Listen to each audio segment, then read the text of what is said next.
কালকে বিকেলে ঝোড়ো হাওয়ার জন্য সিঁড়িতে প্রচণ্ড ধুলো পড়েছে, তাই সকালে উঠেই প্রথমে সিঁড়িটা পরিষ্কার করে ঝাড় দিয়ে নিলাম। তারপর চলে এসেছিলাম নিচে। নিচে এসে দেখি 2 রকমের শাক আনা হয়েছে, কলমির শাক আর নোটের শাক। আজকে যেহেতু নোটের শাকটা খাওয়া হবে, তাই নোটের শাকটাকে বেছে কেটে নিয়েছি। আর এখন কলমির শাকটাকে কালকে খাওয়া হবে, তাই প্যাকেটে ভরে রেখে দিচ্ছি এখন ফ্রিজে।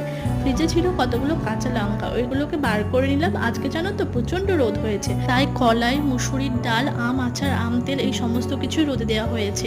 এই কলাইগুলোকে আমাদের এখানে বলা হয় কুর্তি কলাই। আম আচার, আম তেল এই সমস্ত কিছু একটু করে রোদে দিলে ভালো থাকে। আর আমের আচার তোমাদের সঙ্গে শেয়ার করতে গিয়ে আমারও একটু খেতে মনে হচ্ছিল, তাই আমের আচারটা নিয়ে চলে এসেছি দরজার সামনে। এরপর ওপরে এসে এই যে এনাকে দেখলাম, পুরো বাড়িটাই উনি এইভাবে ঘুরে ঘুরে বেড়ান। এদিকে চলে গেছে কাকিমাদের বাড়িতে, ওই জায়গায় ঠান্ডা আছে, ওখানে গিয়ে ঘুমিয়ে গেছে। এদিকে আমি এসেছি ছাদে, প্রচণ্ড রোদে জামা কাপড়গুলো শুকিয়ে গেছে তুলে নিতে।